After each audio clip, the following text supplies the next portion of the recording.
Hi there, and welcome back to the Warlock's Tower, to a slightly different video today. I'm just going to look at some of the paths of magic.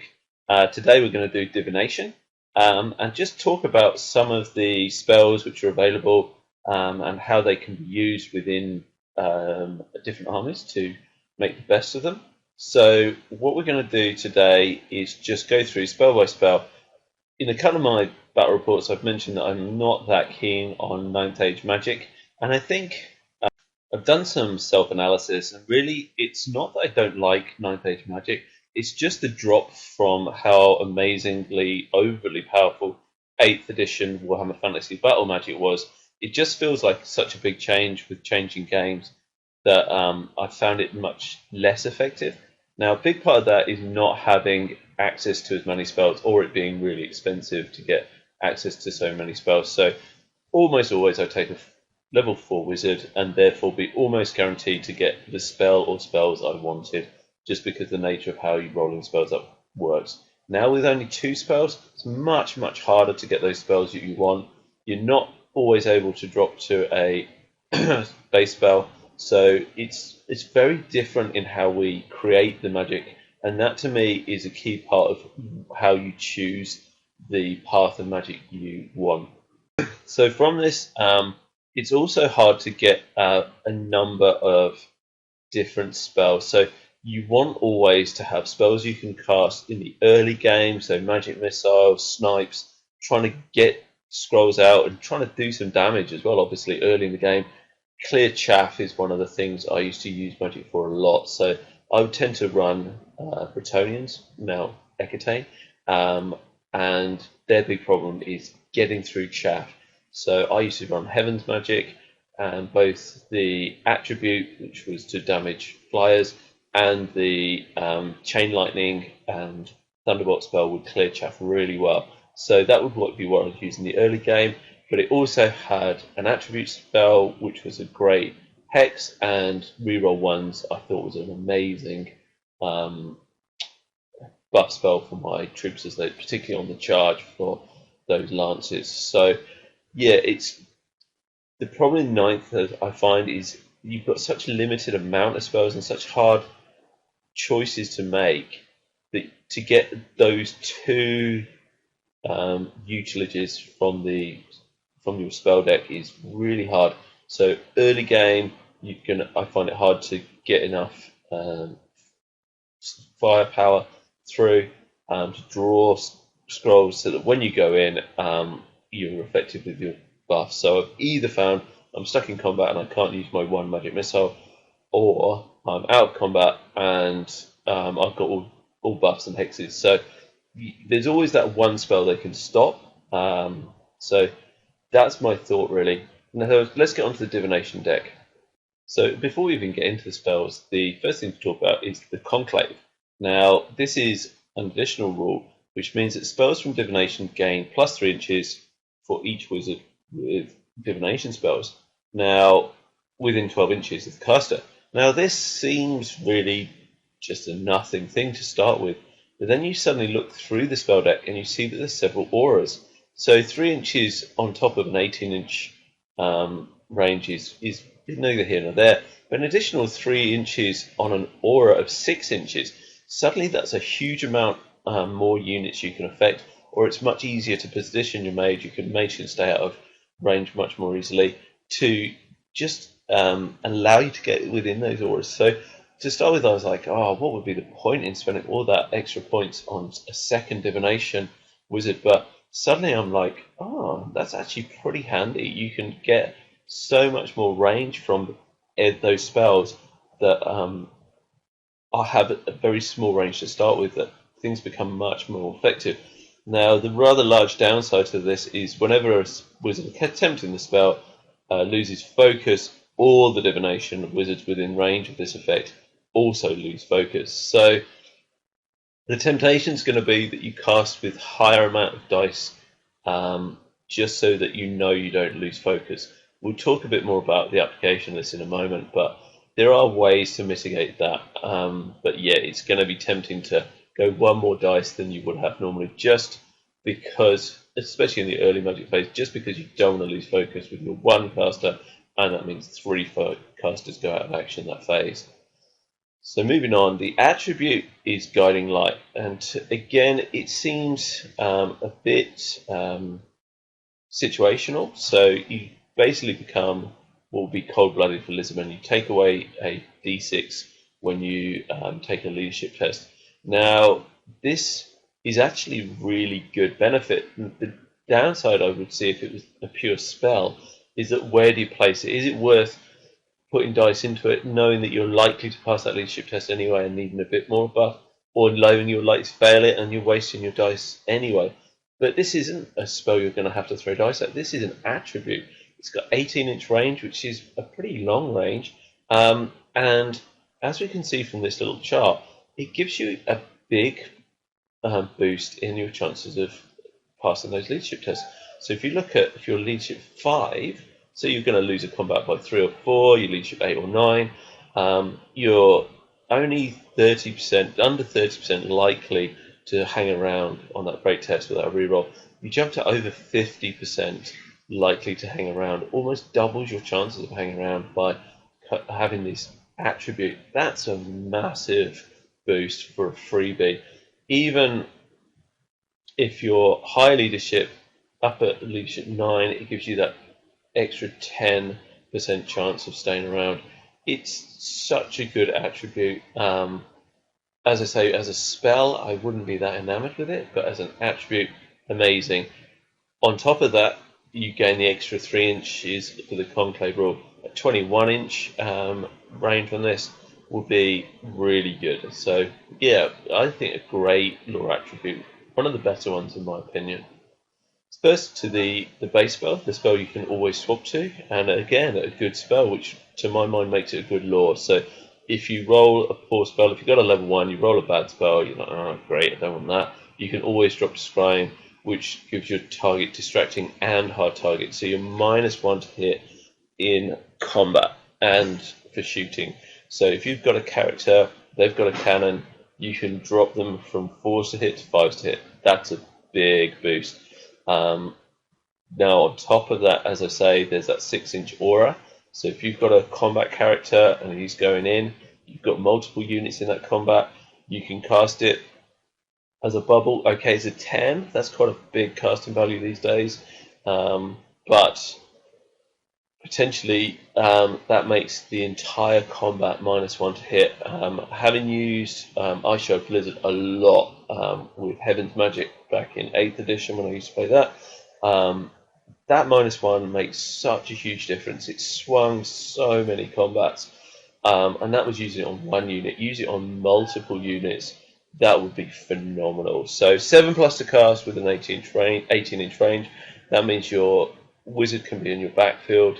I always think the big advantage of augments over hexes is that you're actually closer to your own units normally if you're going in the front of a unit. So if you've got a wizard sat in a bunker in your backfield, 18-inch range is actually quite decent. For a hex, I'd want sort of 20+ inches, 24 inches ideally, just because you don't want to be that close to the enemy. But 18-inch range is a good enough range for an augment. So yeah, to my mind, a good spell and a great spell to have as your 0 spell. Next up is if you roll that 1, you get Fate's Judgment. Target suffers D3 or D6 hits that wound automatically with no award or regen saves allowed. So again, a good spell, not an amazing spell because there's a lot of armor saves running around, but if you've got demons particularly, they're going to run around with just their ward save, then it's going to be doing damage. You're basically instant wounding with this against anything without an armor save. Anything with a poor armor save that relies on its ward save, again, a great option. Does make it a little bit situational depending on what armor you're playing. 7+ to cast is reasonably easy. If you're relying on your extra range from your divination casters and you don't want all of them to lose casting, I think 7+ is quite high. You're throwing 3 dice at that to keep it almost guaranteed. So maybe if you're casting this, cast it late, so you can 2 dice it, give yourself a 50-50 of hitting it. That's still in D3, which isn't a huge amount, but if it's a greater demon running at you, D3 hits on a greater demon which auto wound. That's amazing. 10 plus for D6, which again, probably 3 or 4 dice you're looking at throwing at that, which is a decent amount, but it's a good spell, not a great spell. Next up, Know Thy Enemy. 8 plus for 18-inch range, obviously only affecting 1 unit. 12 plus for a 6-inch range. Now, this, again, if you've got a combat wizard or a wizard that doesn't mind sitting in combat, you can go in and affect multiple units in the same combat, and they all gain +2 weapon skill and +2 initiative. This could be a game changer. Now, could be with 9th edition spells is a big problem as far as I'm concerned, because it makes it situational.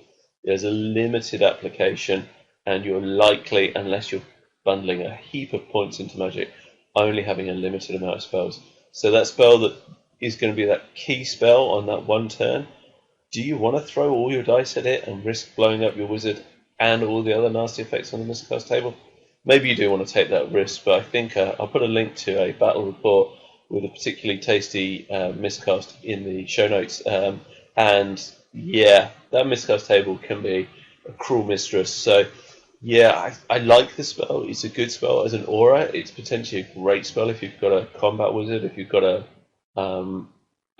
guy who doesn't mind getting stuck into combat as well as being a wizard. Then yeah, potentially this is a great spell as an aura. As a normal 8 plus to cast, yeah, it's good. Can certainly take you from being hit on 3s to hitting them on 3s. That's a big swing in combat. So yeah, that's good. And obviously going first, if you've got a fighty unit, then that's really good. So the next spell, we're moving on to spell number 3, the Stars Align. So again, 9 plus, 18-inch range. Again, it's a reasonable amount of dice to get over that 9 plus. If you really want it guaranteed, again, if you're going to be losing focus on all your divination casters. So again, that makes it risky to take advantage of that initial bonus. But it's a great spell because it allows you divine attacks, which is again a bit situational but potentially game winning. But the really key thing of the spell is the second part: must reroll failed to hit rolls with close combat. Now, to my mind, hitting with close combat attacks when we used to play 8th edition, there were heaps of ways of getting rerolls, and they were really important, really key to getting those hits in. Now, particularly with parry and with a lack of rerolls through magic items, that's really hard to get, and it makes such a big swing in so many combats. So that's a great thing, and you can aura that at 6-inch range on a 12 plus. So that's a really good bonus. The divine attacks, I think, is situational. Yeah, you could sneak that in there and it'd be game winning, but I think the rerolling to hit is absolutely amazing. I used to use it a lot with poisoned attacks, which obviously has a double bonus because if you're popping 6s, you're going straight through and wounding. The other thing I think is really nicely written is if you do it as a non-aura, as a regular spell, it's got 18-inch range, but it affects shooting attacks as well. So I was using this when I used my Ecatane guys to try and get those hits with the trebuchets. I think if it was an aura for the shooting attacks, potentially that would just be too good. So I think that's a really smart way they've written that spell, and yeah, a really great thing to use it for those war machines, or if you've got a big unit that you want to fire in 30 bow shots or whatever. Again, that's a really good use for that spell. So I think this is a great spell. I think it's an expensive casting value, but worth it. Is it? I think you have to weigh up more. Is it worth the risk to miscasting than the use of the dice? I think it's worth the dice, but is it worth the potential roll on the miscast table? So yeah, a good spell, but again, probably the least situation of the actual spells we've looked at so far. But yeah, a really good spell. Next spell, spell 4, is Look to the West. So on a 9 plus, for an augment, again, a decent range of 18. You're looking that you make your unit stubborn and immune to psychology. Again, I think this is very situational. You're looking, it's great to have a stubborn unit when you're up against it and you're struggling to win that combat. But it's a situation you don't want to find yourself in. So, one, why would you keep the spell when you're generally not aiming to go into units and lose? And two, why would you throw dice at this spell? It's if you happen to have lots of spells and you roll the spell, you might keep it just in case things go bad. But I tend not to enter games thinking, oh, I'll probably need to be stubborn because I'm going to be losing combats. On top of that, if I've got that very survivable character and I chuck him into... So I've got a monstrous mount guy and I throw him into a combat with heaps of ranks and tough troops that I'm not likely to wound, and he's got stubborn naturally, well, that's a great move. You're likely to hold up that unit. But it's that one spell they've got to stop. So as soon as you go, I'm going to make that guy who's going to be broken in combat stubborn, they dispel that one spell and you're stuck. So I'm just not a fan of this spell. I can see it would win some games, but you've got to be lucky to keep that right spell at the right time when you can drop it for a good signature spell. Spell 5 though, Unerring Strike. So 9+ to cast this Hex missile damage. Target suffering 2d6 hits with wound on a 4+, have armor piercing 2 and divine attacks, or on a 13+ you go up to 3d6. Either of those are good options. They're particularly good at high toughness things. So you fire a fireball into anything toughness 6, you're going to be wounding on 6s. This wounds on a 4+. That's awesome. There's stompy monsters, there's with good arm save and high toughness running around, and a ward save. So a demon prince is coming towards you, not no problem, but this is going to scare him. So he's taking 2d6 hits, half of those are going to wound. So if you cast on a 9+, you're going to get average 7 hits, 3.5 wounds. He's AP 2, so it's going to drop his armor save to probably a 4+, and he's re-rolling his ward saves. That is going to scare some stompy monsters. So, yeah, that's really good. If you go up to 3d6, you're probably putting 5 wounds on the guy. You're probably getting 2 wounds through. Well, when you've got a 4-wound Demon Prince, that's frightening. That's half your wounds gone with one spell. Okay, you're risking chucking a ton of dice at it on a 13. That's going to worry people. Last spell, spell 6, Portent of Doom. At the start of the following phase, roll a d6 plus 1 extra d6 for each character in the unit. If one or more dice results in a 6, the target unit cannot perform the corresponding action this phase. So, Declare Charge is in the Declare Charge phase, March in the remaining moves phase, cast spells, or shoot. That's just amazing. I think, yeah, a great spell. Now, my thought was that anyone using this was just brilliant for several reasons. One, it forces your opponent to split up his characters. If there's one unit with a character in it and he pops a 6, he's unlucky. If he's put 4 characters into a so-called Death Star, and that's his battle plan, he's either got to risk a 4 and 6, 2/3 chance of getting one of these actions, or he's going to cause himself real problems.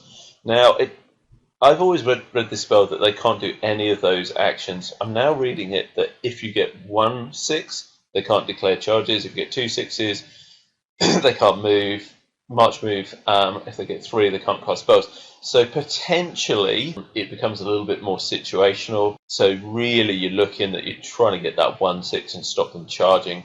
Okay, that is massive in itself, and that is going to scare people, especially on a 10+. But I don't know how to read that. I think that's something that I'd love you guys to comment on.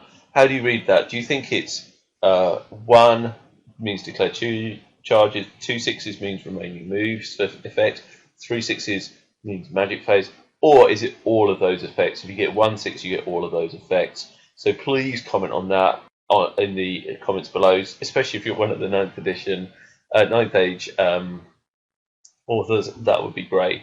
But yeah, even if that isn't, it's a little bit situational, but that's a great spell. It's only on a 10 plus, which is why it makes me think it's only one of those situations. I mean, you'd be gutted if you fire it into a combat shooter unit and they've got 4 characters in there. You're trying to stop them charging, and they go and hit 4 sixes, and you can't shoot, but they can smash their unit into your face. You'd be a bit gutted about that. But yeah, I think that's a spell that can be used to draw dice. Either early game you're stopping them shooting potentially, or late game you stop that unit charging you. They've set up that charge, 6th turn, they're going to smash into you, they're going to take your unit off, and you just go, that guy isn't charging. That's a fantastic spell. One of the better spells in 9th edition, 9th age, I think. So yeah, now I thought I'd do a bit of an overview of how I would like to use this lore. This is one of the only lores I've read through and gone, yeah, I can see how I could build an army to really take advantage of the lore as a whole, to put combinations together. So what I was thinking of running is a Hecatane peasant list, but it would work reasonably well with a knight list as well. In fact, in some respects it might even work better. So what you could do is actually take 3 or 4 relatively low level divination damsels and or 1 decent level caster, so 1 wizard master and 2 or 3 low level wizards. Roll the spells for the low level wizards first and see if you can get Unerring Strike, depending on what you're fighting, either Fate's Judgment as well, and hopefully the stars align. So if you get 2 or 3 guys with 1 spell each, go for those. If you don't get them, you're dropping to Scrying, which is Distracting and Hard Target. A very good spell. So if you roll a spell and you go, don't like that spell, you drop into a good spell. As I say, one of the major problems I find with 9th age casting is that you've got a spell that you don't want to use half the time. Well, because this can be used as effectively a combat or anti-shooting augment, it's actually pretty decent. If you've got a couple of characters running around on pegs or hippogriffs trying to threaten the enemy, and they've got some war machines which are going to take those guys out, you can boost those guys up and give them a really decent survival chance against those war machines. So that on top of that, your low leadership, or relatively low leadership peasants are becoming cold-blooded as you're casting more spells. So those key units that you want to keep in the game that you think might be subject to a panic test next turn, you can guiding light them and keep them in the game. So yeah, that to me is a really great way of using this. So you've got multiple chances of getting the spells you really want. If you don't get the spells you really want, it's not to the end of the world. You can drop spells that you also want. Probably not as good, not as useful, but you can then play the situational game. You've got a low weapon skill, low initiative army. You get know thy enemy. Great. You're probably playing quite close together, so you can then hold them together. Then you can cast auras really well. Then, if you've got 3 divination casters, you've got plus 6 inches on that aura. You've got a 12-inch aura, which gives you plus 2 weapon skill, plus 2 initiative. If you're going into combat, you then have the potential of a 12-inch aura of re-rolling fail to hit rolls. Now, if you've got a low weapon skill army like peasants are, and to some extent even knights are, that's great. You're compensating for their real failing, and that's where magic, to my mind, comes in. Equally, yeah, if you've got multiple casters, you might get stubborn as an additional, and you think, yeah, might keep that because a stubborn peg knight's a great thing. Stubborn guy with a 2-up and a Brett Ward is really useful. So even Look to the West is useful at that point, and that potentially is a 24-inch range. So you can chuck that peg across the board and still make him stubborn and immune to psychology. That's awesome. So that's where I see it useful. So You can keep the casters behind your lines, possibly in skirmishing units, so that they're mobile and they can cast forward from that. If you blow them up and they're low-level wizards, it's not the end of the world. So if I've got a level 1, I managed to get that unerring strike on them, so pop that 5 for their spell choice. I might chuck all my dice at the 13, try and get 3d6 hits onto that Demon Prince. If they've got a scroll, that scroll's coming out. If they don't have a scroll, then that Demon Prince is going to take some damage. If you roll well, you're going to kill that Demon Prince. You're going to kill that dragon, whatever. It's a nasty spell, but it's a spell you wouldn't want to cast from an expensive caster. Your Vampire Lord, Wizard Master, 600 points of guy is not casting that spell. Your Slan for 500 points is not casting that spell all that often. And if you are, you're getting nervous because you're chucking 5 dice at it to get onto that 13. Yeah, you've got the problem that if you do fail to cast or fail to get the casting value, all of your divination guys are out of action. But that's not the end of the world. If you're chucking 5 dice at it, you're very likely to hit that casting value. If you blow up your level 1, but you take out a Demon Prince, it's not the end of the world. If you risk blowing up your level 1 and you draw the scroll, you've won either way. So, to my mind, I can really see 3 or even 4 divination casters of low level stood behind a peasant army. That really appeals to me. I always liked magic, having said I don't like 9th age magic, because that just makes it a really, really effective way of casting, that you can get those key spells at the right times. Portent of Doom, yeah, I really like that spell. If you've got it, it forces your player to potentially change the way he plays. He always plays with a night bus with 5 characters in it and shoves it forward.